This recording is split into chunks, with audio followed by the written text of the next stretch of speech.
Сәлеметсіздер ме? Бүгін концентрация тақырыбына есептер шығаруды қарастырайық. Яғни бұл жерде біз қарастыратынымыз ерітінді қоспа туралы мәтін есептер. Мынандай мысал қарастырайық. 8 килограмм 18% ерітіндіге 12 килограмм 8% сол ерітінді араластырылды. Сол деген енді сондай ерітінді деген мағынада айтылған ғой. Алынған жаңа ерітіндінің концентрациясын табыңыз. Осындай есептерді шығарған кезде біз осы есептің логикасын түсініп алу керекпіз. Демек, бізге екі зат немесе екі ерітінді деп айтуға болады, екі сұйықтық берілген, екеуін қосқан. Сол кезде бір жаңа ерітінді пайда болды ғой, осы екеуінен тұратын. Бірінші массасы 8 килограмм жазып қояйық. Және ол 18%-дық дейді. Концентрациясы 18%. 18% деген не ол? Мысалы, бұл тұз болса, тұз қосылған су болса, 18% тұз деген мағына ғой, концентрация деген. Екіншісі ол 12 килограммдық, және оның концентрациясы 8%. Сол кезде алынған жаңа ерітіндінің концентрациясын табыңыз дейді.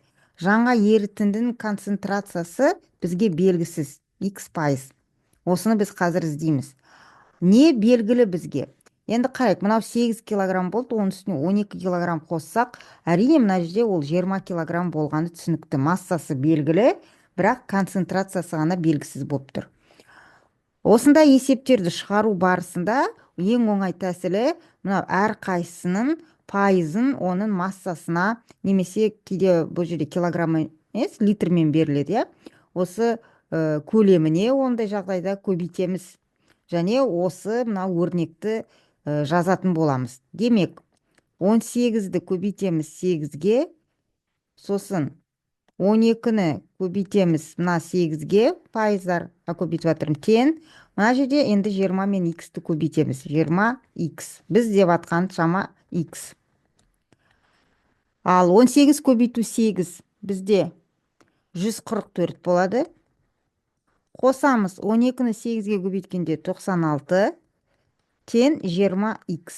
Кәдімгі теңдеу шығады сол кезде. Екеуін қосқанда 240, тен болады 20x. Осы жерден x-ті анықтайтын болсақ, 240-ты бөлеміз 20-ға. Сонда x-іміз тен 12%. Енді x бізде пайызбен берілді ғой. Олай болса, алынған жаңа ерітіндінің концентрациясы ол 12% болады. Ал келесі есепті қарайық. Қышқыл 25% болатын ерітінді алу үшін 5 литр 40%-дық қышқыл ерітіндісіне 20%-дық сол қышқыл ерітіндісінен неше литр қосу керек? Бұл жерде де біз бірінші схемасын сызып аламыз. Не бізге белгілі осы есепте? Қышқылы 25% болатын ерітінді алу үшін дейді. Яғни ең соңында алынатын ерітіндіні айтып тұр ғой бұл жерде. Міне, бірінші ерітінді, оған қосқан екінші ерітіндіні, сонда ең соңында пайда болады ғой. Сондағы қышқыл 25% болу керек. Демек, оның концентрациясы соңында 25%. 5 литр 40%-дық қышқыл ерітіндісіне 20%-дық сондай қышқыл ерітіндісіне неше литр қосу керек? Біріншісі белгілі болып тұр, 5 литр берілген, оның концентрациясы 40%. Оған қосқан 20%-дық сонда ерітінді. Бірақ оның неше литр екені белгісіз, неше литр қосу керек дейді. Астына жазып қояйын, 20% оның концентрациясы. Бірақ неше литр екенін білмеймін ғой, сондықтан x литр деп алайын. Енді манағыдай ойлаймыз. Екеуін қосты, мұнда 5 литр болды, мұнда x литр. Қосқаннан кейін енді олардың салмағы жалпы 5 қосу x болады ғой. Сосын манағыдай теңдеу құрастыратын боламыз. Бұл жерде теңдеудің түрі сонда. 5-ті көбейтеміз 40-қа. Қосамыз, мынау x-ті көбейтеміз 20-ға, 20x. Тен болады 25-ті көбейтеміз 5 пен x-тің қосындысына. Мына жерде 200 болады. Қосу 20х тең болады. Жақшаны ашып жібереміз. 125 қосу 25х. Енді х минус 125 тең. Мынау 25х қалсын. Оған мынау 20х-ті көшіріп алып келеміз. Сонда минус 20х болып келеді. 200 азайту 125, мұнда 75 болады. Тең мына жағында 5х. Х-ті табу үшін әрине 75-ті бөлеміз 5-ке. Сонда х-мыз тең 15-ке. Біз нені іздедік? Қанша литр қосу керек? Біз оны х деп алған болатынбыз.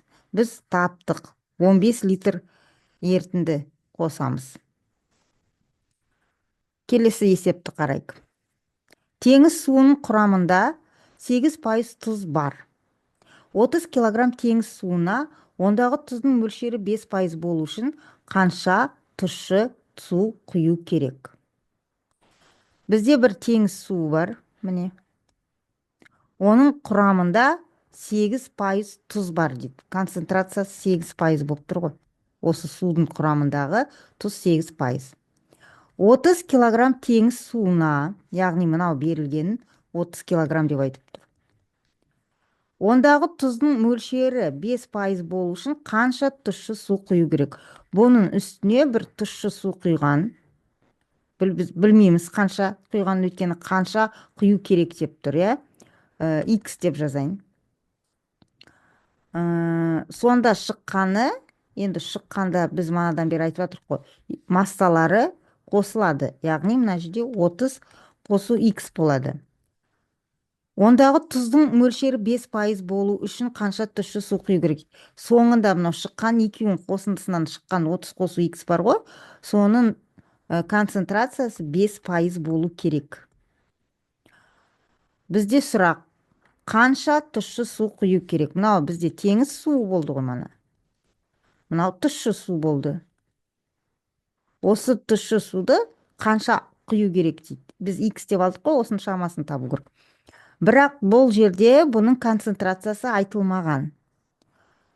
Біз оны өзіміз түсіну керекпіз. Егер ол тұщы су болатын болса, мына мысалы теңіз су дегенде мына жерде 8% деп тұр ғой, ол білдіреді ғой. Ол қанша ішінде тұзы бар екен, не жауап тұр ғой, 8% тұз бар мынаның ішінде. Ал тұщы су болатын болса, оның ішінде әрине тұз жоқ деп түсінеміз. Демек, тұздың концентрациясы мұнда 0% болады. Енді теңдеу құрастырамыз. Бұл жерде 8-ді көбейтеміз 30-ға, қосамыз мына жерде 0-ді көбейтеміз х-ке, тең болады 5-ті көбейтеміз 30 қосу х-ке. Сонда мына жерде болады 240 қосу, мына екеу көбейтілгенде 0 тең, жақшаны ашып жіберейік, 150 қосу 5х. Сонда 240 тең. Енді мынаны қайтадан жазбауға да болатын еді. 5х тең болады. 240-тан азайтамыз 150-ді.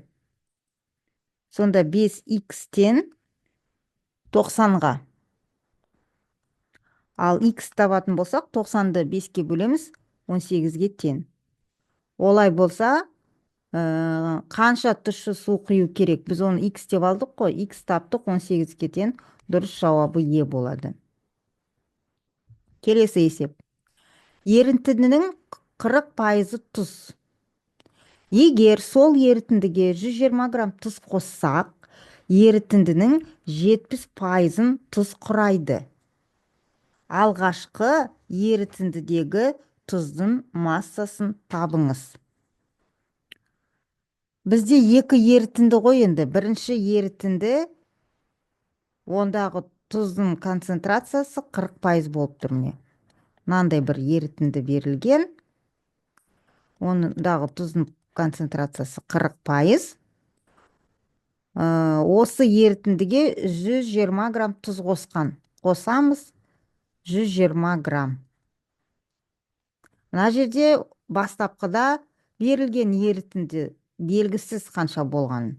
Онда мен оны х деп аламын. Соңында бізде не пайда болады? Әрине екеуінің массасы қосылады. x қосу 120 болып кетеді мына жерде. Және де би деп тұр ғой, егер сол ерітіндіге 120 грамм тұз қоссақ, ерітіндінің 70%-ын тұз құрайды. Яғни мына соңында пайда болған ерітіндінің 70%-ы тұз болады дейді. Концентрациясы 70-ге тең болып тұр, 70%-ға. Сұрақ: алғашқы ерітіндідегі тұздың массасы. Мынау x-ті іздеу керек қой бізге. Енді теңдеуді құру үшін бізге белгісіз болып тұрған не? Әрине, мынау екінші қосылып тұрғанның концентрациясы. Ал бұл не қосылып тұр бізде? Мынау бізде жай бір ерітінді болды, оған бір тұз қостық қой. Міне, егер сол ерітіндіге 120 грамм тұз қоссақ дейді. Бұл таза тұз. Ендеше ол таза тұз болса, оның концентрациясы 100%. Өйткені мына жердегі 40% деп тұрғанымыз ерітіндідегі тұздың пайызын айтып тұр ғой. А мынау өзі таза тұз болғандықтан, ол өзі 100% болып тұр. Мынау схема түсінікті деп ойлаймын. Енді осы схема бойынша қазір теңдеу құрамыз. Сонда 40x қосу, мына жерде 120-ны көбейтеміз 100-ге, тең болады 70, жақшаның ішінде болады x қосу 120. Так, сонда 40x қосу, мына жерде 12.000, тең болады 70x қосу, 70-ті 120-ға көбейтіп жүреміз, 8400 болады. Так, сандарын бір жаққа, әдеттегідей. Әріпті өрнектерін бір жаққа жинайық. Сонда 70x мына жерде болады минус 40x. Мына жақта айтқан кезде бізде 3600 қалады. Тең, мына жерде 30x болады. X табу үшін 3600-ді 30-ға бөлеміз. Сонда x 120-ға тең екен. Біздің іздеп отқан шамамыз осы x болатын. Алғашқы ерітіндідегі тұздың массасы. Жоқ, біздің іздеп отырғанымыз алғашқы ерітіндегі тұздың массасы. Жоқ, мына жерде мен қате айттым. Біз таптық жалпы ерітінді. Мынау 120 деген шықты ғой. 120 грамм. Ол мынау бастапқы берілген ерітінді. Соның массасы. А бізде сұрақ тұр. Осындағы алғашқы ерітіндегі тұздың массасы. Ондағы тұздың массасы енді 40% ғой. Өйткені 40% тұз болып тұр, иә? Онда біз арғартай мынау есептің екінші амалы бар екен. Мынау бәрі бірінші амал болды. Екінші амал 120-ны көбейтеміз 100-ден 40-қа ғой енді. Өйткені біз осының 40%-ын табу керекпіз. 40%-ын табу үшін сол санды көбейтеміз пайызға. Пайызды бөлшектен жазуды ұмытпаймыз. Немесе жай ғана 120 көбейту 0,4 деуге болады. 120-ны 0,4-ке көбейтсек, бізде шығады 48. Сонда алғашқы ерітіндегі тұздың массасы 48 грамм. Және тағы да бір соңғы есеп қарастырып жіберейік. 98% судан тұратын 100 килограмм жас қияр сола бастады. Солған қиярдың су мөлшері 96% болса, онда оның массасын табыңыз. Бізде не бар? Бізде бар нәрсе ол 100 килограмм қияр. Осы 100 килограмм қияр өзі 98% оның су екен. 98% су. Осы қияр 100 килограмм сола бастады дейді. Кебе бастады ғой, басқаша айтқанда, иә. Ол кепкенде не істейді? Өзінің массасын жоғалтады. Жоғалтады болғандықтан біз мына жерге плюс деп жазбаймыз, минус деп жазамыз.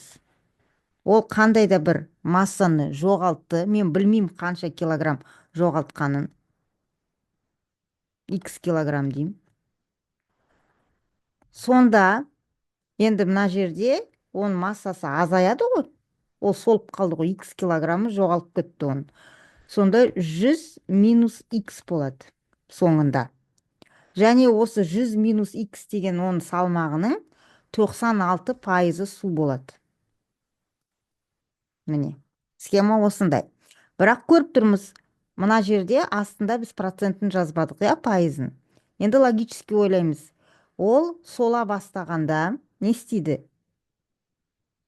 Массасын жоғалтады ғой, және массасын жоғалтқанда ол қиярдың өзі жоғалып кетпейді де, оның құрамындағы су буланады деп айтуға болады енді бұл қарапайым тілмен.